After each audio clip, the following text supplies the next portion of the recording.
말씀 앞에서 경외함으로 주께 그런 말 있잖아요. 이렇게 코 밑이 열리면 마음이 열린다고요.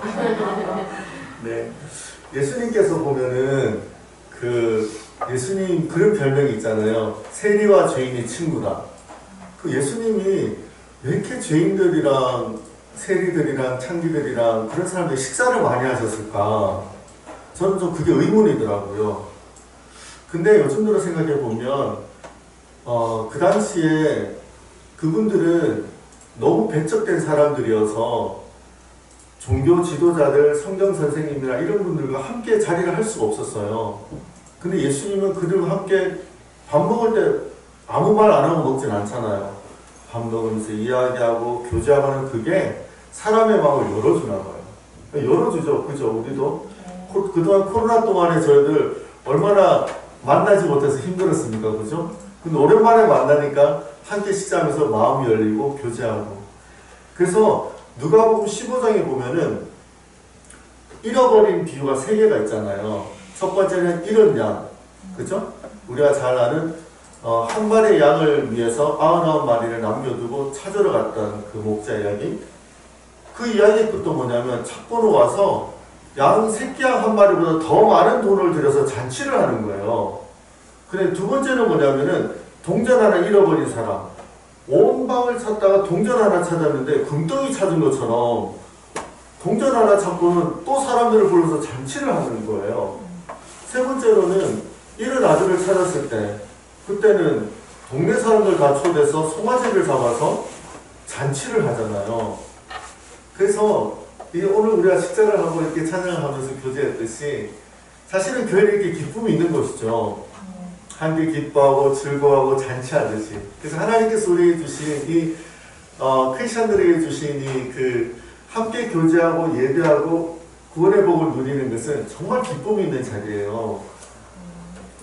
저희가 이렇게 살다 보면 이런 기쁨들이 사람들이 처음에는 적응을 못 하더라고요.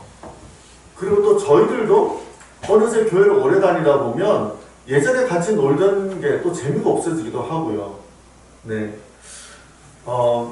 그렇지만 우리가 가진 기쁨은 단순히 감각적이거나 그냥 기분의 기쁨이 아니라 우리의 영혼으로부터 이렇게 만족과 기쁨을 주는 거지 않습니까? 이제 제 친구 목사가 신학교 동료 목사님이 저희 집에 한번 저희 대구에 놀러 왔어요. 그래서 식사를 한 다음에 뭐 하고 싶어? 그랬더니 그 친구가 노래방 가고 싶어 그러더라고요. 그래 가자. 그래서 저희들이 1시간만 하려고 했는데 너무 재밌어서 아주머니가 보너스도 주고 해서 2시간인가? 2시간 반인가를 아주 노래 신나게 불렀어요. 근데 너무 재밌더라고요. 근데 솔직히 말하면 재미는 있는데 영혼의 기쁨은 없더라고요. 옛날 노래 들으니까 좋은데 사실 저희들이 다른 사람들에게 어떻게 보면은 가만히 앉아가지고 이렇게 있는 1시간 교회 좀 와보세요 라든가 뭐 특별한 이렇게 대단한 유희를 하는 것도 아닌데 우리 구역 예배 한번 와보세요 이렇게 하는 것은 사실 그분들은 느끼지 못하지만 우리를 정말 행복하게 해줄 수 있는 마음과 영혼의 기쁨을 주는 그 모임 가운데 초대하고 싶은 거잖아요. 그 기쁨 가운데. 참 그래서 이렇게 전도도 하고 하는데요. 사실 전도를 하다 보면은 힘들어요. 어떤 게 힘드냐면은 제가 한 번은 어떤 분을 만났는데 이분은 교도관으로 은퇴를 하신 분이에요. 근데 너무 사교성이 좋아가지고 처음 보는 저한테도 여러 번을 찾아와서 이렇게 제가 성경 보고 있어 와서 뭘 봅니까 물어보기도 하고 자기 이야기를 막 하시더라고요. 그래서 이제 이분 전도해야 되겠다 싶어서는 우리가 전도할 때 팁이 하나 있는데 우리가 복음을 전하기 전에 그분들한테 빚진 마음을 줘야 돼요. 뭐냐면 많이 들어줘야 돼요. 그런 그분들 한참 듣다가 뭐라 그러냐면 미안해요. 제가 제 이야기만 했네요. 이러는 순간이 오거든요. 1시간이나 2시간 들으면은, 그러면서 이야기하는 거죠. 선생님 저한테 10분만 이제 제가 좀 이야기할게요. 이렇게 되는 거죠. 근데 이분은 너무 박식한 분이에요. 역사, 경제, 정치, 종교에 대해서는 너무 해박한 지식을 가지고 있을 수 있는데 한참 듣다 보니까 너무 이상한 이야기를 하는 거예요. 결론은 뭐냐면은 우리나라가 세계의 중심이 될 건데 어느 신이 재림하는 것이 우리나라 사람으로부터 오더라고. 그래서 우리 한민족이 모든 세계를 제패하는 때가 온다는 거예요. 그래서는 진짜 좀 너무 심하게 나갔다 이런 생각이 들어서 그분에게 좀 짜증이 났어요. 그러면서 제가 이제 선생님 10분만 제 이야기를 들어주시라고 그랬더니 이분이 듣는 거예요. 그래서 제가 복음을 전했죠. 복음을 전하면서 이제 예수님의 이야기를 딱 하는데 바로 그 재림 예수가 한국에서 오는데 그분이 오면은 이제 우리나라가 세계에서 제일 유명한 나라가 될 거라고.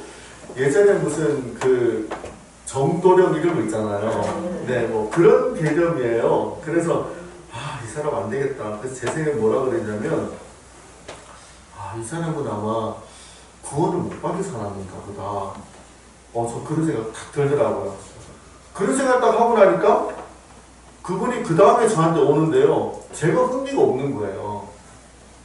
그러면서 저도 본능적으로 이렇게 그분을 그 전에 좀 친절해야 됐는데 이제는 귀뚱으로 가는 거예요, 제가.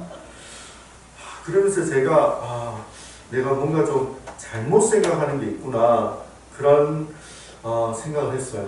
그러면서 뭐냐면 우리와 다른 생각, 다른 생활 습관을 가지고 있고 다른 어떤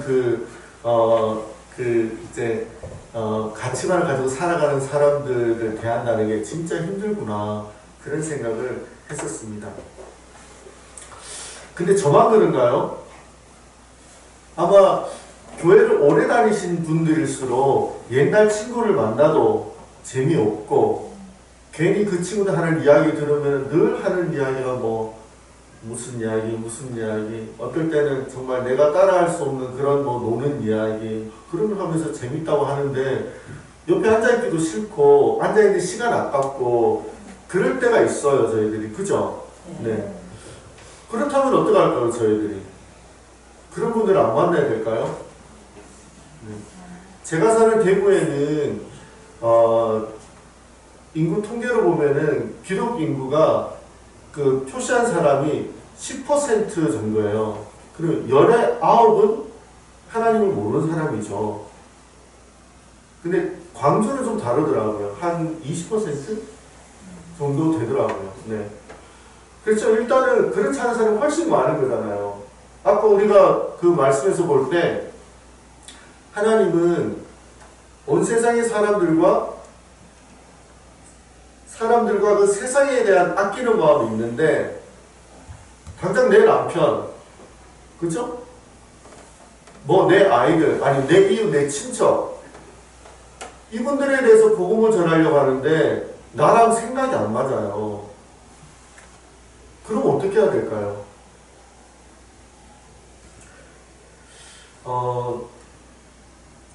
이 요나서 전체를 보면은 두 부류의 어떤 그 활동들이 나와요. 뭐냐면은 첫째 부류는 생명을 소중히 여기는 사람들이에요.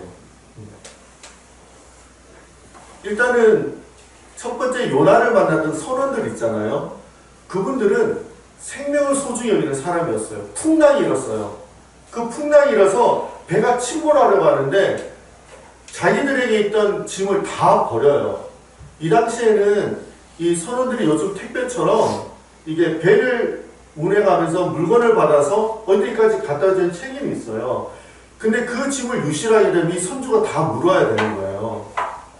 그런데 이 선주와 사람들은 사람들의 생명을 살리기 위해서 어떻게든 짐을 다 버렸어요. 근데 심지어 어떤 일까지 있었냐면은 나중에 요나가 잠자고 있는 것을 이 선장이 내려서 너 왜 자고 있어? 너도 너의 신에 기도해. 그렇게 했을 때 요나가 나는 히브리 사람이고 나 때문에 사실은 너희들이 이 고생을 하는 거야. 그렇게 말했을 때 이 선장이 그래 그럼 너 바다에 던져야겠다 그러고 확 던지지 않았어요. 성경에 보면 어떻게 되는지 아세요 여러분? 그죠? 오히려 더 노를 힘껏 저어가지고 육지로 가려고 그래요. 왜냐면은 요나 안 죽이려고. 그렇게 사람의 생명을 소중하게 생명을 살리려고 애썼던 사람이 이 선원들이에요. 그 다음에 두 번째를 보면은 그 니누의 사람들이에요. 이 니누의 사람들이 요나가 가서 재앙이 내릴 거라고 말했잖아요. 그랬더니 그들의 모든 악을 멈추고 짐승들까지 금식을 시키면서 상복 같은 베옷을 입고 다 회개하는 거예요. 우리 서로 죽게 하지 말자. 그리고는 그 소식을 왕이 듣고는 신하들과 의논해서 조서를 내리는 거죠. 공고를 하는 거죠. 우리가 죽지 않아야 하니까 모두를 금식시키고 짐승들까지 베옷을 입혀라. 그러면 금식하고 회개해서 살아나는 거예요. 그 중에서 어떤 사람은 뭐 우리 이때까지 죄악하고 살았는데 뭐 그냥 죽지 뭐. 그리고 그럼 다 회개하니까 나는 죄 지을게. 이런 사람이 없었다고요. 이들은 그 메시지를 듣고 함께 그들이 살기 위해서 생명의 노력을 생명을 구하러 활동을 했던 거예요. 그 다음에 하나님은 어떠시죠? 아까 말씀드렸듯이 그 선원들도 그 풍랑이 치는 곳에 있게 하셨지만 마침내 하나님은 그들을 구원하셨어요. 그리고 니누에도 멸망시키신 것이 아니라 니누에도 구원하셨어요. 그리고 진짜 말 안 듣는 요나도 구원해내셨어요. 그래서 요나에 보면은 생명을 구원하는 활동들이 가득한 거예요.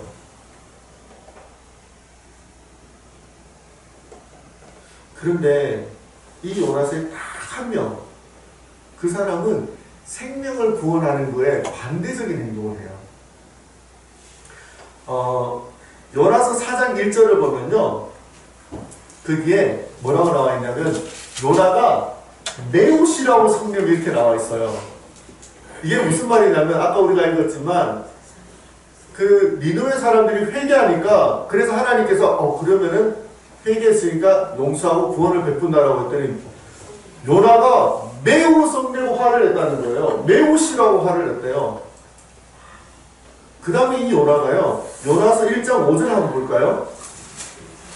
이 요나서 1장 5절을 보시면 한번 읽어볼까요? 시작. 사람들이 두려워하여 각자 자기의 신을 부르고 또 손을 가볍게 하고 그 가운데 병거리를 받아야 됩니다. 그러나 요나는 개인이 내려가서 무엇 깊이 잠이 들지라. 여기 보면 히브리 문법으로 여기 그러나라는 단어가 굉장히 재밌는 건데요. 이 동사가 어떻게 쓰이냐면은 어떤 행동을 하는 것에서 반대적인 행동을 할 때 쓰이는 단어가 여기에 동사 완료형으로 쓰였어요. 예를 들어 이거예요. 어머니들이 방을 열심히 치우고 있는데 여기에 저쪽 방에서 아들이 막 난장판을 피우고 있는 거예요. 이런 행동이 지금 서로 반대되는 행동을 할 때 사용하는 그 완료형이 여기 쓰였어요. 무슨 내용이냐면 여기 지금 사공들은 각자의 신을 부르고 배를 가볍게 해서 산을하려고 물건을 다 버리는데 요나는 자기 때문에 태풍이 일어난 줄 알아요. 사람들이 자기 때문에 죽어가는 거 알아요. 그런데 배 밑으로 들어가는 거예요. 그리고는 배 밑에 들어가서 뭐 했을까요? 깊은 잠을 자는 거죠. 사람이 때로 어떤 영적으로 자기 마음이 나쁜 길로 들어섰을 때 멈추자고 계속 밑으로 내려가는 경우가 있어요. 요나가 지금 하나님 앞에 이렇게 반응을 하는 거예요. 그 사람들은 죽더라도 상관하지 않는 거죠. 자기는 그냥 하나님 앞에 분노하고 있는 거예요. 그리고 요나가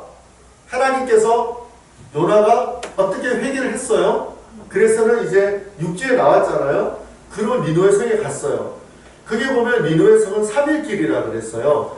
학자들은 추정하기를 이 니느웨는 니느웨가 한 반경 50km에서 90km 정도 되는 그 도시였다고 해요. 찾아보니까 이게 광주는 한 면적이 한 500km 정도 되더라고요. 광주에 뭐 한 10분의 1 적게 봤을 때, 아니면 목포가 한 50km 정도 되는 면적이, 네. 그 정도 도시에 60만 명의 사람들이 살았을 거다 추정을 해요. 어떻게 추정하냐면 좌우를 분별하지 못하는 자가 12만 명이라는 이 단어의 의미가 이제 아직 지각이 없는 어린아이들, 그 어린아이들에 대한 표현이래요. 어린아이가 12만 명이라면은 5인 가족을 따졌을 때 곱하기를 해서 60만 명 정도였을 거다. 그 고대 사회에서는 이렇게 계산을 해요. 그래서 그 지역을 가서 하나님의 그 재앙에 대한 구원에 대한 메시지를 전하려면은 3일은 가야 되는 길이라는 거죠. 그 지역이. 근데 여기 보면 요나가 며칠 간 줄 아세요, 여러분? 하루 갔는데요. 요나가 거기 가서 외친 말이 뭐냐면은 40일 지나면 니느웨가 망할 거야. 이게 히브리어 단어로 딱 5글자예요. 5단어. 딱 5단어. 보통 여러분 보세요. 그 세례 요한이 회개를 선포할 때 회개하라 천국이 가까웠다잖아요. 너네 죄 짓는 거 멈추지 않으면 하늘나라 갈 수 없다는 거잖아요. 우리도 말할 때 여러분 예수 믿고 회개하시고 어디 가라고요? 천국 가세요. 구원 받으세요 라고 말하잖아요. 요나는 그것도 안 해요. 너네는 망할 거야 이것만 말하는 거예요. 40일 지나면 망합니다. 40일 지나면 망합니다. 이렇게 하고 말하는 거예요. 그래서 이걸 보고는 학자들은 요나는 완전한 구원의 메시지도 전하지 않는다는 거죠. 네. 그러면 요나 보세요, 여러분. 하루만 딱 전하고 말았는데 사람들이 회개를 하네요. 그리고 하나님이 멸망시킨 것을 취소하셨네요. 그래도 요나는 열받은 거죠. 하나님 앞에 매우 썩내고 화내면서 그 다음에 요나가 어디 갔을까요? 니느웨가 내려다 보이는 산에 가서 초막을 쳤어요. 텐트 같은 것을 치고 이제 40일을 기다리는 거죠. 하나님은 멸망시키지 않겠다고 했는데 그래도 40일을 일단 기다려 보겠다는 거예요.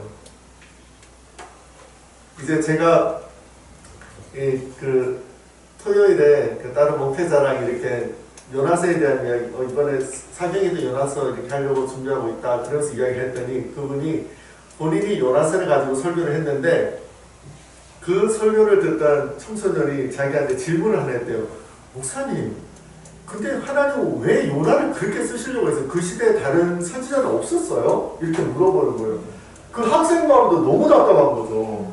아니 도대체 이런 선지자를 하나님 왜 쓰시려고 하나? 그죠 여러분? 도대체 이런 고집불통의 불순종의 아이콘, 네, 이 요나예요. 정말 하나님께서는 다른 선지자가 없었을까요, 여러분? 보낼 수 있는 다른 사람이 없었을까요? 네, 있었겠죠. 그럼 왜 하나님은 계속 이 요나를 데리고 있었을까요? 네. 이 요나를 바라보면은 하나님께서 요나에 대해서 책망하시질 않아요. 하나님이 요나에 대해서 막 엄포를 하거나 공포를 조장시키거나 벌을 주겠다고 말씀하시지도 않고 하나님은 그냥 단지 요나에게 뭔가를 기다리세요. 누가복음 15장을 보면 누가복음 15장 29절에서 30절을 보면요. 여기에는 이제 두 아들을 둔 아버지의 비유가 나와요. 여기 보면 아버지가 둘째 아들을 용서하자 첫째 아들이 이렇게 불만을 해요. 같이 읽어볼까요? 시작. 아버지께서 대답하는데 내가 너희의 아버지를 섬겨 명을 어김이 없거늘 내게는 염소 새끼라도 주어 나와 내 것으로 즐기게 하시니였더니 아버지의 사생을 하느님 앞에 생겨버린 이 아들이 돌아오되 이를 위하여 살찐 송아지를 잡으셨나이다. 여러분 잘 아시다시피 이 비유는 두 아들을 둔 아버지의 이야기예요. 이 두 아들을 둔 아버지에게 둘째 아들이 이렇게 말했죠. 아버지 나 재산 미리 주세요 이렇게 했잖아요. 근데 그 이스라엘 민족들의 이스라엘 문화에 있어서 재산을 나눠준 것은 아버지가 죽은 이후래요.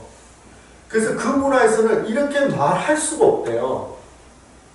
근데 이렇게 말한다는 것은 무슨 뜻이냐면은 아버지 죽었다 치고 나 아버지 재산 주세요 이거랍니다. 네. 또 다르게 보면 아버지는 살아있지만 죽은 거로 나는 생각할 테니까 내 재산만 나한테 주세요 이런 뜻이래요. 그런데 그 아버지가 그것을 나눠줬잖아요. 그죠? 그러고는 그것을 가져갔던 아들은 여기 나오는 대로 창기와 함께 모든 재산을 다 썼어요. 근데 그 아들이 나중에 다 털털 털리고 나니까 정말 살아갈 수가 없었던 거잖아요. 그러고 나니까 이제 자기 아버지가 생각나서 그 아버지 집으로 돌아왔죠. 네. 근데 그때 돌아올 때 이 아버지는 그 아들을 보고서 그 아들을 맞아들이면서 그 아들은 아버지 내가 종이 될 테니까 나 그냥 아들이 아니고 종 할게요. 이게 문맥상으로 보면 그거래요. 그 당시에는 자기를 품꾼의 하나로 받아달라는 것은 품꾼이 되어서 종이 되어서 일을 해서 아버지의 유산을 자기가 잘못한 것을 갚겠다는 의미래요. 그런 다음에 아버지의 아들로서 인정되면 좋겠습니다. 이런 의미래요. 근데 아버지가 어떻게 했어요? 종들에게 가장 좋은 옷을 가져와라 했잖아요. 그 집에서 가장 좋은 옷은 누가 입는 걸까요? 아버지. 그죠? 그러니까 아버지가 자기 옷을 입혀주는데 그 옷을 입혀준다는 의미는 뭐냐면은 그 옷에 맞는 신분과 권위와 권리를 준다는 거거든요. 그렇게 하면서 그 아버지가 그 아들을 회복시켜주는 거예요. 근데 그것을 그러면서 그 아버지가 뭘 했죠? 송아지 잡고 사람들 초대해서 잔치를 벌이잖아요. 근데 그 잔치 소리를 듣던 큰아들은 어떻게 하죠? 이게 무슨 소리야? 그러고 보니 아버지가 그 아들을 둘째를 위해서 그 일을 했다니까 이 아들이 화가 난 거예요. 그랬을 때 이제 이렇게 말하는 거죠. 가만히 보면 요나 이야기는 너무 비슷해요. 네. 가만히 보면 어떻게 보면은 정말 그 동생이 돌아왔으니까 맞이하고 같이 잔치에 들어갈 만한데 그러지 않는 거예요. 그 아버지가 이 아들에게 하고 있는 행동이 뭘까요, 여러분? 네 아들이 돌아왔어, 아직. 네 동생이 돌아와서 내가 기뻐하고 마을 사람들이 다 기뻐하는데 왜 너만 화내니? 그러니까 너도 같이 뭘까요? 기뻐하자, 즐기자, 좋아하자 이거예요.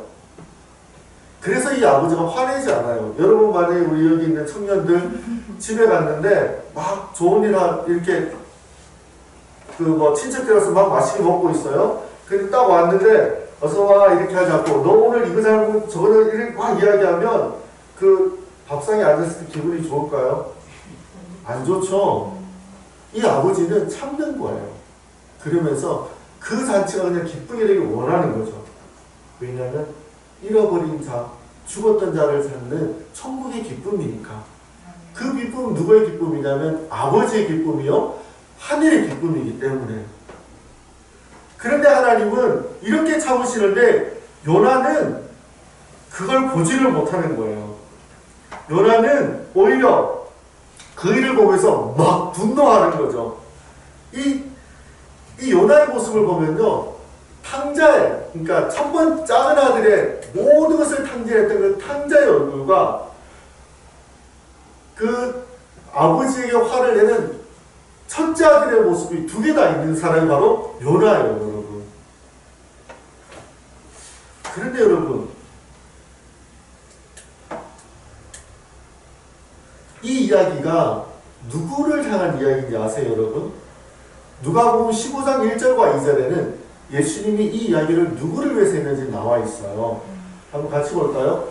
모든 세대와 죄인들이 말씀을 들어 가까이 나오니 바리새인과 사두개인을 시수하되 이 사람이 죄를 영접하고 음식을 장식하다. 모든 세리와 죄인들이 예수님께 나와서 함께 음식을 먹고 이야기를 듣고 주님이 그들과 함께 하니까 바리새인과 서기관들, 성경을 가르치고 거룩하게 사는 사람들이 비난하러 온 거예요. 그랬을 때 주님이 그들을 말하는 거죠. 이 이야기를 하는 거예요. 그러면 여기서 첫째 아들은 누굴 말하는 걸까요?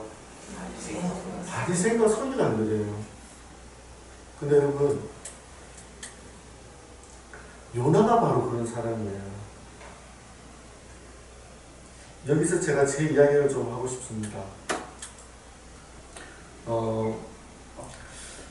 저는 제 안에 사실 이 둘째 아들과 첫째 아들의 모습을 가진 요나의 모습을 제가 볼 수 있었어요.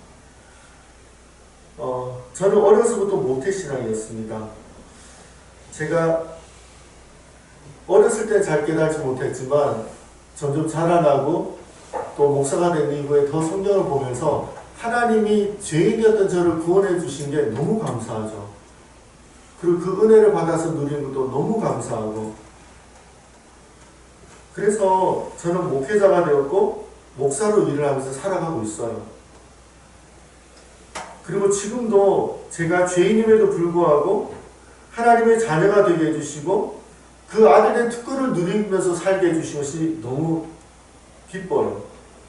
그리고 저의 많은 실수와 죄악에도 불구하고 하나님은 괜찮다 해주시고 양심의 자유를 주시고, 그리고 제가 기도할 때 응답해 주시고, 또 제 인생에 많은 어려움들이 있었지만 그 어려움을 다 지나오게 하셔서 마치 그것이 광야에서 보았던 별빛처럼 그렇게 제 마음에 하나님에 대한 기억으로 간직되게 해주시는 건 너무 좋아요. 그리고 제가 성경을 배우면서 진리를 깨달아가고 하는 것도 너무 좋아요. 많은 지식을 가진 않았어요, 저는. 그렇지만 제가 가지고 있는 작은 진리가 오히려 제 삶을 가치 있게 만들고 제가 올바르게 살아가고 있다는 그런 자신감과 떳떳함, 안정감을 주는 것도 너무 좋아요.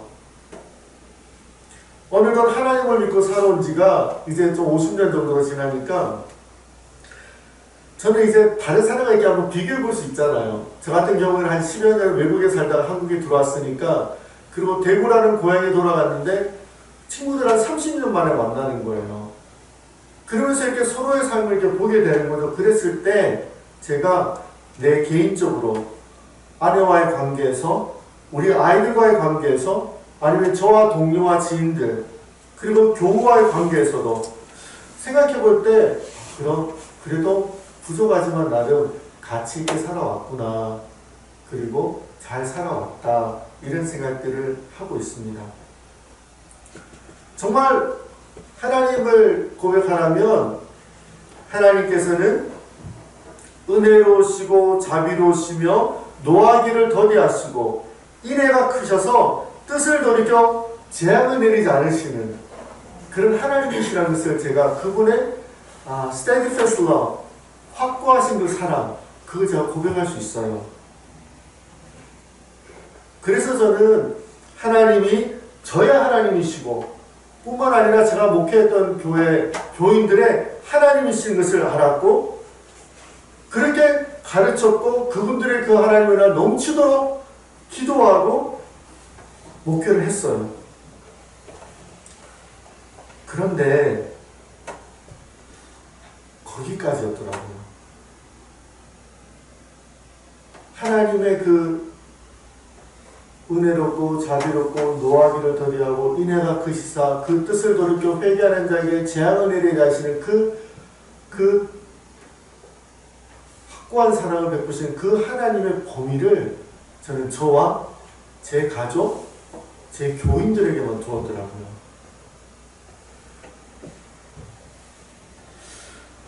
저는 지금 교회를 개척하면서 불신자들 또는 신자였다가 교회를 오래 떠난 사람들을 만나서 전도하고 또 성경 공부를 권유하면서 지내고 있어요. 어느덧 그 친구들 다시 만나보면 어떨 때는 같이 앉아있는 게 힘들어요. 좀 달라요. 네. 또 친구들과 있어보면 뭐 가정의 분위기도 다르고 뭐 대화 이야기도 좀 다르고 뭐 그런 거죠. 어떤 사람들은 또 제가 목사인 줄 아니까 좀 이렇게 그래도 좀 이렇게 같이 이야기를 할 수 있는데, 완전히 그러니까 교회에 대한 생각이 없는 분들을 만나면은 더 이렇게 어려움이 있죠. 이 요나가 가졌던 모습이 저한테 있더라고요. 요나가 하나님께서 구원을 베푸시는 그 메시지를 요나의 인생에 하나님을 요구하셔서 쭉 그렇게 살아야 되는 사람이었어요. 왜냐하면 그는 예언자니까 하나님의 말씀을 예언할 때 하나님이 뭘 예언하시겠어요? 그변에 선하시고 인자하시고 인애가 크시자 재앙을 내리게 하시는 그 구원의 메시지를 주시잖아요. 근데 요나를 그걸 할 때 성경에 기록된 딱 두 개의 메시지 중에 하나는 이스라엘의 구원을 외쳤어요. 근데 이방인의 구원은 차마 외칠 수 없는 거예요. 하나님의 그 잣대를 자기 이스라엘과 자기 백성이 될 수 있었지만 하나님을 자기 생각에 그 악한 사람들은 그럴 수 없다고 생각했던 거예요. 그러다 보니까 정의의 하나님은 반드시 악인을 벌해야 된다는 거죠. 이 두 가지의 잣대로 하나님의 사랑의 잣대를 자기 마음대로 쓴 사람이 요나였어요. 이 하나님의 사랑의 잣대를 자기 마음대로 썼던 사람이 바리새인이었고 사두개인이었고 서기관이었고 대제사장이었고 그런 사람들이었다는 거죠.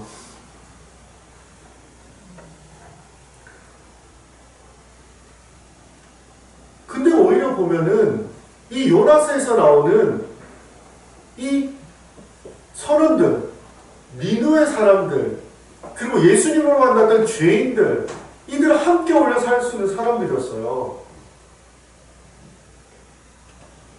오히려 사람들의 생명을 위해서, 삶을 위해서 노력하는 사람들. 여러분, 우리 크리스천들이 진리가 없습니까? 우리가 고상하지 않아서 문제입니까? 근데 왜 사람들은 우리를 비난합니까? 왜 사람들은 우리에게 호감을 갖지 않고 우리에게 다가오지 않고 우리의 교회를 보면 오히려 어렵고 힘들어합니까? 혹시 우리에게 이 요나의 모습이 있는 건 아닐까요? 그냥 눈 딱 감고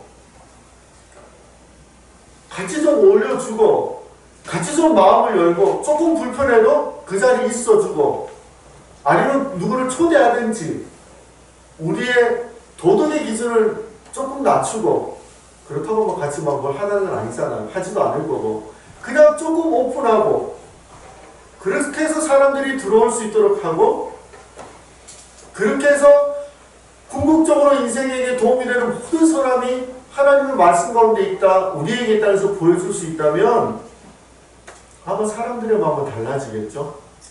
네. 요나의 모습이 나에게 있구나라면서 생각하게 됐어요. 여러분은 어떻습니까? 여러분은 어떤 마음을 가진 사람입니까? 예수님께서 그 바리새인과 서기관들에게 두 아들을 가진 아버지의 비유를 보여주시며 그들이 갖게 하길 원하셨던 마음은 바로 그 죄인을 포용하는 마음이에요.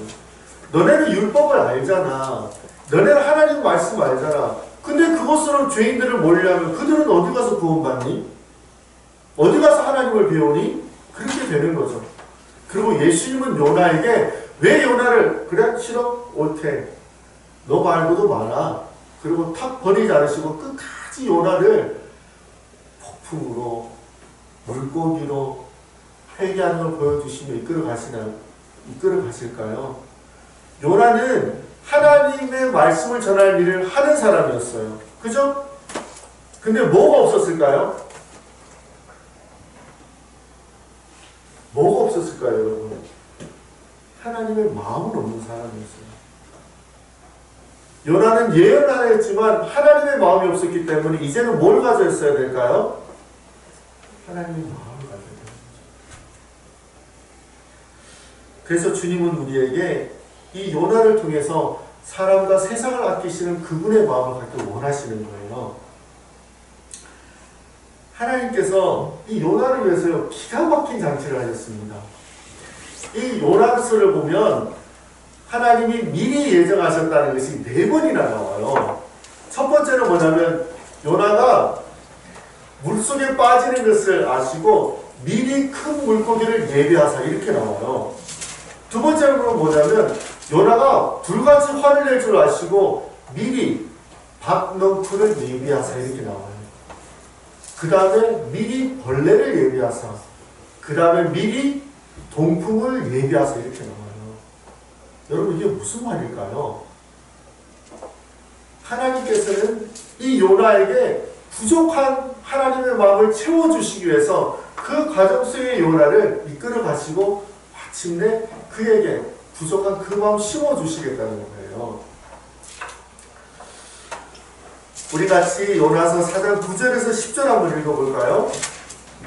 한번 읽겠습니다. 시작. 하나님이 요나에게 이르시되 내가 이 방문으로 말미암아 성되는 것이 어찌오르냐 하시니 요나가 대답하되 내가 제성되어 죽기까지 할지라도 오르리이다 하니라. 여호와께서 이르시되 내가 수고도 아니하였고 제비도 아니하였고 하룻밤이 났다가 하룻밤에 말라버린 이 방문풀을 아꼈거든. 하물며 이 기선 사문 내년에는 자원을 분별하지 못하는 자가 12만이 되면도 같이 또 많이 있나니 내가 어찌 아끼지 아니하겠느냐 하시니라. 이런 질문을 오픈 퀘션이라고 하죠. 열린 질문. 대답을 하지 않으세요, 주님이. 이 글을 쓴 요나의 대답은 뭘까요? 요나가 막 화를 내서 막 그럴 때 주님이 너는 그 방명분도 아꼈는데 나는 이 큰 성읍 아끼는 거 왜 내가 이걸 아끼지 않겠니? 라고 하셨을 때 이건 요나가 쓴 거예요. 그래서 요나 뭐라고 썼을까요?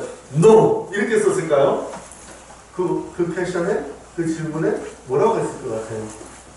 점점점이잖아요. 점점점은 no입니까? 예스입니까? 여러분? 예스죠. 네. 진짜 내가 예스라고 말하기 싫지만 그냥 정말 KO 당했을 때 점점점이잖아요. 할 말 없음. 점점점. 네.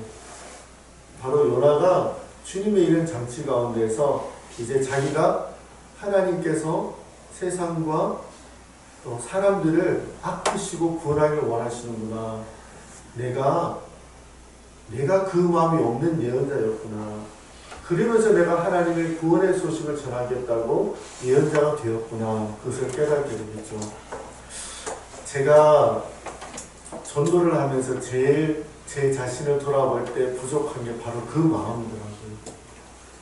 사람들을 불쌍히 여기고 긍휼히 여기고 그분들도 주님 앞에 돌아와야 된다라는, 내가 누릴 이 기쁨을 그분들도 누려야 된다는 거, 그래서 내가 좀 불편하지만 그분들이 다가가야 된다는 거, 신이신 예수님이 이 땅 가운데 오셔서 인간이 되셨고 그 거룩하신 분이 가장 사람들도 미워하고 죄인이라고 생각하는 죄인들과 창기들과 그들과 함께 있으면서 그 시간 허비하는 것 같은 식사를 하시면서 그들을 돌고 있을 때 그 마음이 내게 없구나. 그래서 내가 많이 기쁘지 않은 건가? 그런 생각을 하게 됐습니다. 그런데 이 동일한 말씀이 바로 누가복음 15장 31, 32절에 나와 있어요. 우리 같이 한번 볼까요? 예수님이 두 아들을 둔 아버지의 그 마음으로 이런 말씀하세요. 아버지가 이르되, 같이 읽죠. 시작. 아버지가 이르되 너는 항상 나와 함께 있으니 내 것이 다 내 것이로되 내 인생을 거두었다가 살아났으며 내가 있다가 얻기로 우리가 즐거워하고 기뻐하는 것이 마땅하다 하니라. 그냥 이렇게 말씀하시는 거예요. 너희들은 나와 함께 있으면서 그 구원이 다 누리잖아. 근데 잃었다가 죽었다가 살아났고 잃었다가 얻었기 때문에 내가 기뻐하는 건 당연하지 않니? 그러고는 첫째 아들의 말은 점점점이죠. 사실 이 누가복음 15장에 나오는 이 아버지가 제사를 분배할 때 그 제산이라는 단어 있잖아요. 그게 헬라어로 가만히 보면 생명이랍니다. 그게 무슨 말이냐면 아버지가 무엇 전에 자기 생명을 나눠준 거예요. 둘째 아들도 자기 생명을 나눠주고 첫째 아들이 자기 생명을 나눠줬어요. 우리의 생명을 나눠주신 분이 누구십니까? 하나님이시죠. 그 생명을 나눠주신 분이 그 생명을 되찾기를 원하시는 거예요. 예수님께서 이렇게 말씀하셨을 때 참 제 자신을 다시 돌아보게 됐어요. 저는 너무 교회와 기독교 문화에 익숙해졌어요. 저는 태어나면서부터 교회 안에 있었으니까요. 어떻게 보자면 사실 굳이 비기독교인들을 만나지 않아도 저는 일주일을 다 지낼 수 있어요. 풀타임으로 교회에서 일을 했고 일로 목회자를 만나고 일로 교인들을 만나요. 그러다 보니까 교인들은 기독교인들 문화에 어울리지 않는 대화나 또는 그런 태도들은 제가 굳이 만나지 않아도 저는 일주일 살아갈 수 있어요. 그리고 이제 좀 불편한 것들을 멀리할 수도 있는 거죠. 사실 시간도 없어요. 굳이 애써 시간을 내지 않으면. 그런데 그러는 사이에 제가 가진 기준은 세상을 사랑하는 것이 아니라 세상을 판단하게 되는 거죠. 이래서 저렇게 머물겠다. 저래서 이상해. 아, 같이 만날 수 없겠네. 여러분은 어떻습니까? 여러분이 가진 그 모든 진리와 그 경험들이 세상을 사랑하는 데 쓰이고 있습니까? 아니면 세상을 판단하는 데 쓰이고 있습니까? 사람들을 그리스도께로 인도하는 데 쓰이고 있습니까? 사람들을 판단하는 데 쓰이고 있습니까? 우리는 자칫 잘못하면 요나와 같은 마음을 가질 수 있다는 거죠. 우리가 바리새인이 될 수 있다는 겁니다. 그러나 감사한 것은 성령께서 우리의 마음을 이렇게 깨닫게 하시는 거죠. 너 아니야. 너 그러면 안 돼. 이렇게 말씀해 주시고 주님이 우리에게 그의 장치를 이끌어 주시는 거예요. 사랑하는 우리 유한교회 성도 여러분, 요나를 깨닫게 하기 위해서 주님께서 미리 물고기를 예비하시고 미리 박눈꿀, 미리 벌레, 미리 동풍을 예비하셔서 그에게 그 하나님의 심장을 심어주셨던 하나님이 우리 교회를 위해서는, 유한교회를 위해서는 무엇을 미리 준비하고 있을까요? 하나님 준비 안 하실까요, 여러분? 하세요. 그럼요. 여러분들 위해서 준비하고 계신 거예요. 네. 저는 여러분들이 뭘 하고 있는지 저는 몰라요. 하지만 여러분들이 지금 하고 있는 것이 미리 주님이 무엇도 하게 하시고 무엇도 하게 하시고 무엇도 하게 하시고 마침내 지금 이 메시지를 주시는 거예요. 아멘. 이제 그 마음 가지면 된다고. 이제 그 마음으로 사람들과 세상을 사랑하며 그들을 부르라고. 여러분, 이거 중요합니다. 우리가 하나님의 말씀의 지식을 가질 수가 있어요. 그렇지만 그것이 우리의 행동으로 변하기 위해서는 우리에게 뭔가가 필요해요. 우리가 하나님이 주신 진리를 가졌잖아요. 그 모든 진리들이 우리 안에서 열매를 맺기 위해서는 행동을 해야 되는데요. 그것을 위해서는 우리 자신이 그래, 맞아 라고 하는 desire, 욕망을 가지고 있어야 돼요. 이 욕망이라는 것은 뭐냐면은 우리의 부족함을 채우고자 하는 마음을 가져야 된다는 거죠. 그 다음에 conviction, 확신을 가져야 돼요. 그래, 맞아. 그렇게 되면은 우리가 주의 마음을 가질 수 있을까라는 게 된다는 거죠. 우리가 가진 하나님의 마음을 가져야 되는 그 지식이, 그것이 우리의 마음에 그래, 맞아, 내가 가지고 싶어. 그래, 가질 거야. 그 다음에 그러니까 하자. 이것을, 이 패턴을 계속 연습할 때 우리의 마음에 가진 그 말씀의 은혜가 우리의 생활과 우리 교회 사역에 복음 중심적인 것을 이루어진다는 거죠. 지금 결단하셔야 돼요. 이거를 또 다음이라고 하시면 안 되고 지금 바로 결단하셔야 돼요. 그래야지 바로 주님이 이끄시는 그 타이밍에 여러분들의 사역과 삶이 확장되어져 갈 수 있는 거거든요.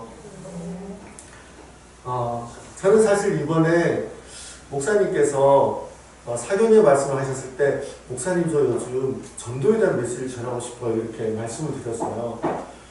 그런데 하나님께서 은혜 가운데 사실 미래를 예측할 수는 없잖아요. 근데 하나님께서 은혜 가운데 지금까지 제가 이런 과정 중에 이 메시지가 저에게는 이전에 하나하나를 거쳐서 제게 하나님이 주신 거예요. 저는 생각할 때 이렇게 생각했어요. 지금 주님이 나에게 이것 내게 이것을 주시는구나. 그래서 저도 이 메시지 준비하면서 정말 하나님이 온 세상의 사람들을 사랑하시고 그 사람들의 모든 삶을 소중히 여기시는 것을 알게 되는 마음을 가졌어요. 그래서 사실 아내랑 이번에 광주 오면서 그랬죠. 여보, 나 이런 마음 가졌는데 내가 이것을 실천할 수 있도록 노력해야 돼. 그렇게 하겠어. 이런 마음을 나눴어요. 사랑하는 우리 유한교회 성도 여러분, 제가 자주 몰라요. 그런데 이 코로나 기간 동안에 여러분들은 목사님과 함께 정말 좋은 사역을 많이 하신 것 같아요. 사실 제가 이렇게 여러 목사님들 만나고 했었지만 정말 이렇게 함께 열심히 여러 가지를 준비하시는 목사님, 또 교회는, 또 성도님들은 못 만나보는 것 같아요. 진심으로. 네. 근데 이제 그 모든 것들이 활력이 되어서 정말 주님께서 영혼들을 구원하시고 이런 자를 찾아 제자 삼으시는 일에 정말 하늘의 복을 많이 누리시는 여러분들 되시기를 정말 축복합니다. 아멘. 마태라는 사람이 있었어요. 이 마태라는 사람이 이제 세리였잖아요. 죄인 중에 죄인 세리.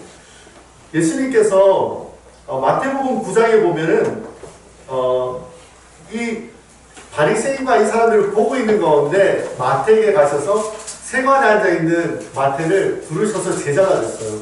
여러분 잘 아시지만 그 당시에 세리들은 사람들이 민족의 반역자라 생각했거든요. 왜냐하면 로마에서 만약에 10만원 그 세금을 매기면 최소한 5배 이상 받았대요. 그래서 10만원은 로마 주고 40만원 자기 가지는 거죠. 그래서 이 유대인들에게서는 아주 민족의 반역자로 찍혀 있는데 이 마태를 주님이 부르시니까 마태가 예수님을 영접했어요. 그런 다음에 마태가 뭘 한지 아세요? 마태가 자기 집에 가서는 죄인 친구들을 다 불러 모았어요. 그 동네 세리들 다 불러 모으고 죄인들 다 불러 모아서는 자기 돈으로 잔치를 베풀었어요. 그러고는 누구를 초대했을까요?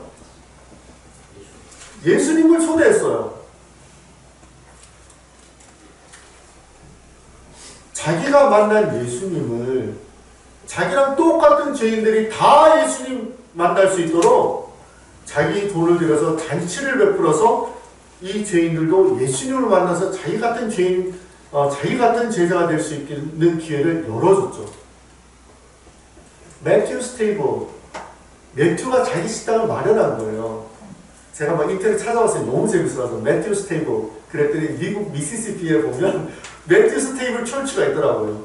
근데 그 철치를 클릭해서 들어갔더니 재밌는 게 먹는 사진이 엄청 많아요. 여러분 이제 코로나 끝났잖아요. 여러분들이 만날 수 있는, 여러분들만 만날 수 있는 분들이 있을 거라고요. 그분들을 위해서 여러분의 테이블을 한번 오픈해 보세요. 여러분의 식사의 자리를, 여러분의 모임의 자리를 그냥 오픈하세요. 맥주가 무슨 그런 책임이 있었을까요? 그냥 자기는 초대하고 그 자리에 주님이 와서 만나주시기를 바랄 뿐이었죠. 우리에게는 그런 노력들이 필요한 것 같아요. 제가 지난주에 천안 아산 제자교회라는 곳에 가서 박승신이라는 그 남자분의 간증을 들었어요. 이분이 이렇게 이야기하더라고요.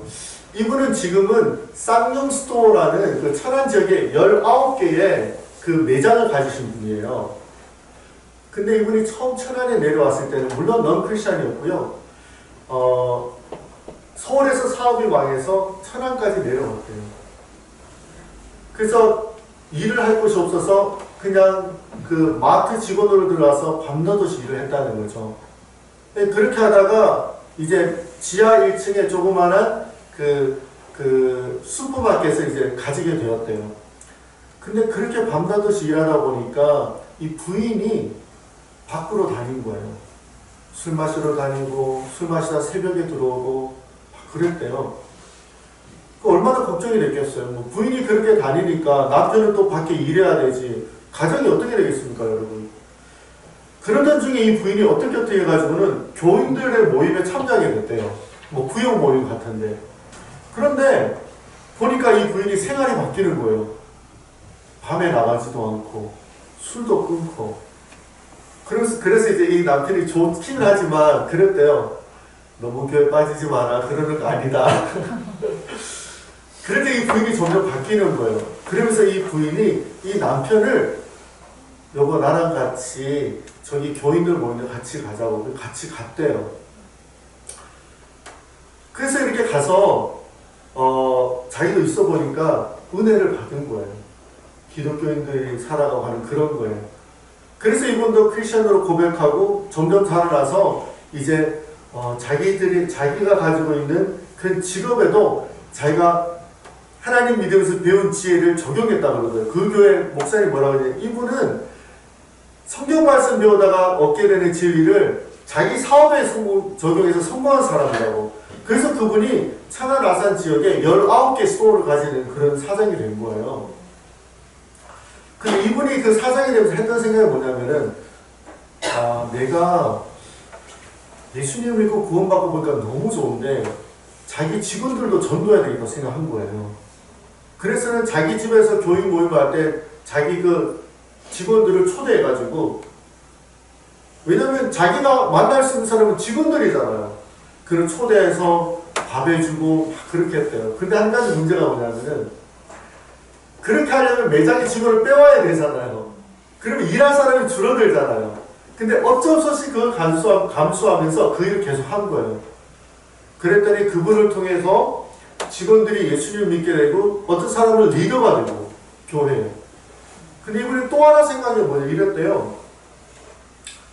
내만 살 것이 아니라 우리 직원들을 살게 해줘야 되겠다. 이런 생각을 했대요. 그래서는 19개를 가진 사장이었었는데 그 사업체를 하나하나 자기 직원들 다 떼줬대요.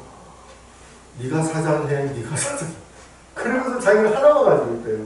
여러분 대단하지 않아요, 여러분? 이분이 왜 그렇게 했을까요? 하나밖에 없어요.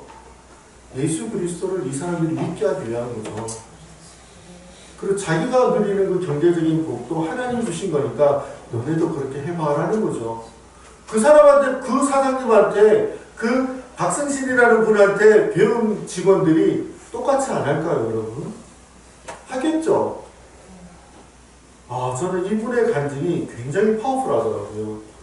근데 어떤 사람이 그분한테 물어봤어. 그분이 그랬어요. 어떨 때는 직원들 중에 진짜 속 썩인 사람이 있었대요. 돈 좀 달라고 그러고 뭘 잘해줘도 더 잘해달라고 그러고 그런 일이 있었대요. 그래서 그런 일 하면서 너무 힘들지 않으셨어요? 어떻게 그걸 계속했어요? 그렇게 물었더니 그분 대답이 걸작이었어요. 뭐라고 하신지 아세요? 예수님이 십자가에 달려 죽으시기까지 우리를 섬기셔서 제가 구원받았다는데 이런 거 정도는 해야죠. 그러더라고요, 글쎄. 그 주님의 섬김 그분만 받았습니까, 여러분? 주님이 십자가에 달려 죽으셔서 우리 모든 죄를 다 지시고 죽으셨던 그 주님의 섬김 그분만 받았습니까? 저도 받고 여러분도 받았잖아요. 그죠? 근데 그분 있잖아요. 만났는데요. 싱글벙글해요. 그냥 이렇게 예의상 미소가 아니라요. 진짜 영혼의 기쁨이 있으시더라고요. 그 기쁨이 무엇이냐면 바로 하나님께서 누리시는 천국의 기쁨인 거죠. 하늘의 기쁨인 거죠. 누가복음 베드로전서 2장 9절 말씀을 같이 한번 보겠습니다. 같이 한번 읽어볼까요? 그러나 너희는 택하신 족속이요 왕같은 제사장들로 거룩한 나라요 그의 소유가 된 백성이니 이는 너희를 어두에서 걸으며 그의 귀한 빛을 데려가게 하시니 아름다운 너를 선포하게 하려 하십니다. 이 말씀은 우리는 정말 귀한 사람이야. 우리는 왕같은 제사장, 거룩한 백성, 그의 소유된 백성, 이는 너희를 어두운 데서 불러내어 그의 귀한 빛에 들어가게 하시기에 아름다운 것을 선포하게 하십니다. 왜 너희가 이렇게 귀한 사람이 된 줄 아니? 그 목적은 어두운 데 있던 너희가 빛으로 나온 것처럼 그 빛을, 그 신비한 빛을 다른 사람들에게 전하게 하려고 하신다. 이 말씀이죠. 이게 뭐냐면 요나에게 주신 말씀인 것 같아요. 네가 왜 그 말씀을 가진 줄 알아?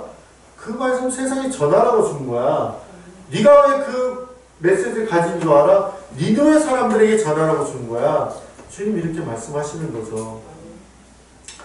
사랑하는 성도 여러분, 우리가 예수님과 하나님 나라의 복음을 사람들에게 가르치면서 보여주면 여러 가지 몸으로 느끼는 재미와 즐거움에 있었던 사람들이 이제는 영적인 눈을 뜨게 되는 거예요. 그분 이야기가 자기와 함께 교제하는 사람들은 너무 자기들의 그 교회 모임을 좋아한다는 거죠. 이전에는 하나님을 몰랐던 사람들인데, 아, 이렇게 재밌는 게 있어요? 이렇게 좋은 게 있어요? 그렇게 되는 거죠. 여러분, 우리가 가지고 있는 것은 정말 귀한 겁니다. 이것은 세상의 사람들이 그냥 교양 있는 사람이라고 가질 수 있는 게 아니에요. 지식 있는 사람이라고 가질 수 있는 거 아니고요. 지위가 있는 사람을 가질 수 있는 건 아니에요. 이것은 정말 하나님이 주시는 특별한 선물입니다. 우리가 죄의 문제를 해결해 주시는 예수님을 믿고 영접하면 우리의 죄로부터 우리가 자유로울 뿐만 아니라 우리가 받은 이 영혼, 이 구원이 우리의 영혼과 몸과 삶에 하나님의 은혜와 사랑이 채워지게 하는 거죠. 그리고 그런 사람들이 살고 있는 가정, 교회, 직장, 사회는 새로운 것이 되는 거죠. 바로 그래서 하나님의 나라가 우리를 통해 이루어지는 거죠. 작년에 이어령이라는 분이 소천했어요.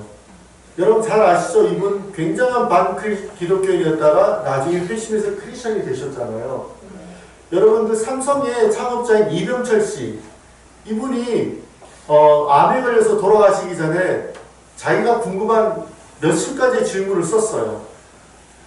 그래서 그 질문에 대해서 이제 물어봤죠. 근데 그 안에 보면 종교적인 질문도 있었어요. 근데 그런 질문들에 이어령 씨가 답을 한 내용이 있어요. 그게 이제 메멘토 모리라는 책으로 나왔는데요.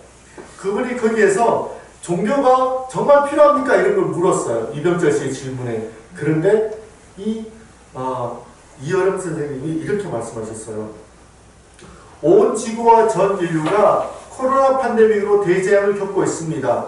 종교가 현실적으로 그 구제 역할을 할 수 있다고 믿는지요? 라고 묻자 이어령 씨는 이 팬데믹으로 현대인들은 인간의 능력으로 쌓아올린 문명과 문화가 얼마나 허망하게 무너지는가를 보면서 그동안 잊고 있었던 여러 가지 종교적인 가치와 구제를 찾게 되었습니다.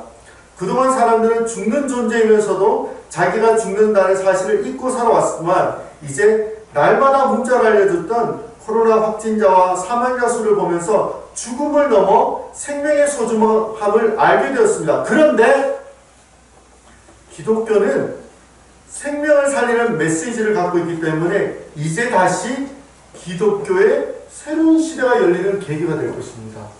이렇게 이야기했어요. 그런데 지금도 이 이야기처럼 주님의 말씀을 듣고 그 영혼의 갈망을 채우기 위해서 주께로 나오는 사람들이 많이 있다는 거죠. 사랑하는 성도 여러분, 우리가 우리의 영혼의 건강을 위해서 혼자 기도하고 묵상하고 은혜를 나누고 또 함께 예배하며 하나님과 구역 모임이든 성경 공부들을 하면서 하는 게 필요해요. 하지만 거기서 끝나면 안 된다는 거죠.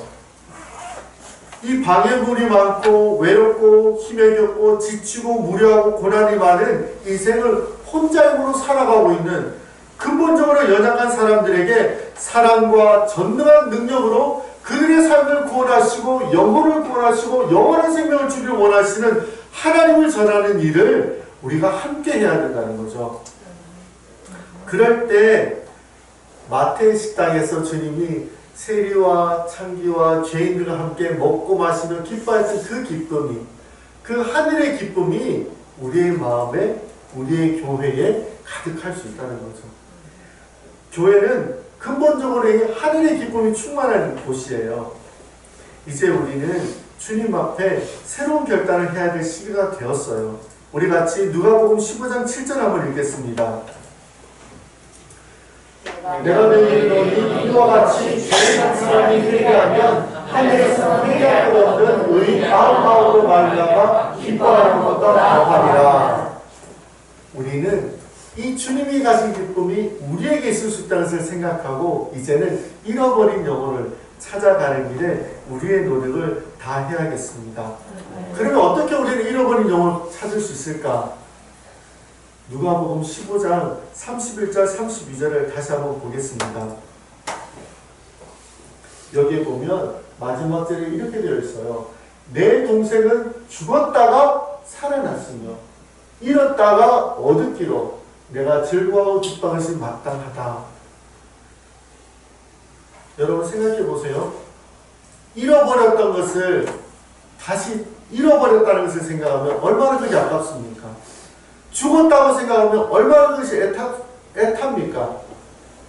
여기에 보면 우리가 하나님의 마음을 가질 수 있는 시점이 나와요. 그 감정이 나와요. 뭐냐면 사람들을 바라볼 때 우리에게는 죽었던 사람, 잃었던 사람이라는 것을 생각해야 된다는 거죠. 요나가 바로 그 시점이요. 여러분 그거 아세요? 요나가 물고기 뱃속에 며칠 있었죠? 3일 있었죠. 요나가 몇째 날 하나님 앞에 회개 기도했을까요? 3일째. 성경에 보면요, 요나가 물고기 뱃속에 3일 밤낮을 있었다고 그랬어요. 그런 다음에 요나가 기도했다고 나오는 거예요. 얼마나 독합니까, 요나? 그 물고기 뱃속에서 그 위에 걸어 살갗이 녹아지고 막 그 혼잡한 가운데서도 회개하지 않다가 요나가 마침내 회개하는 시점이 어딘지 아세요? 자기가 음부, 죽음의 상태에 이르렀다는 것을 알게 되었을 때, 왜 그러면 음부라는 그 지옥과 같은 그런 곳에 있다는 것을 알게 되었을 때 회개했을까요? 왜 바로 그때 구원은 주님께 있습니다. 주님 알겠습니다. 저 악한 인간들도 구원을 받아야 된다는 걸 알겠습니다. 그렇게 말했을까요? 저는 이렇게 생각해요. 요나가 막상 지옥이라는 그 음부의 그런 위기에까지 가보니까 세상에 아무리 많은 죄를 지은 사람도 이 고통만큼은 당하면 안 되겠구나라는 거죠. 여러분 성경에서 뭐라고 말씀하십니까? 우리는 죽어서 영원한 천국이 주와 함께 하지만 주를 믿지 않은 자는 어떻게 된다고요? 영원한 형벌에 평생 영원히 죽는다는 거죠. 영원한 형벌에서 고통받는다는 거죠. 아무도 구제할 수 없고 그 고통이 극심한 그 지옥에서 영원히 살게 된다는 것을 주님 분명히 말씀하고 있어요. 그 어떤 죄인이지만 이 세상에 있는 그 모든 죄를 지었다 하더라도 정말 그 고통만큼은 그 죄값에 피할 바가 아니라는 거죠. 그것을 생각했을 때 네가 진짜 악한 인간이지만 네가 진짜 내가 보기 싫지만 그러나 네가 당할 지옥의 고통은 정말 더해서 네가 불쌍하다. 주님 그렇다면 저 죄인들도 구원만을 받아야 되겠군요. 이렇게 나오는 거죠. 근데 하나님은 잃어버린 자를 바라볼 때 그것을 보시는 거예요. 죽은 자들, 잃은 자들, 그러므로 구원해야 되겠다는 거죠. 근데 우리의 그 마음이 있어야 될 것 같아요. 잃어버린 자들이라 생각하는 마음. 하나님을 믿지 않는 자들은 죽은 자들이라 생각하는 그 마음. 그럴 때 우리에게 그들이 다가가서 조금 흠이 있어도 품어줄 수 있고 참아주면서 복음을 전하는 힘이 날 수 있다 생각합니다.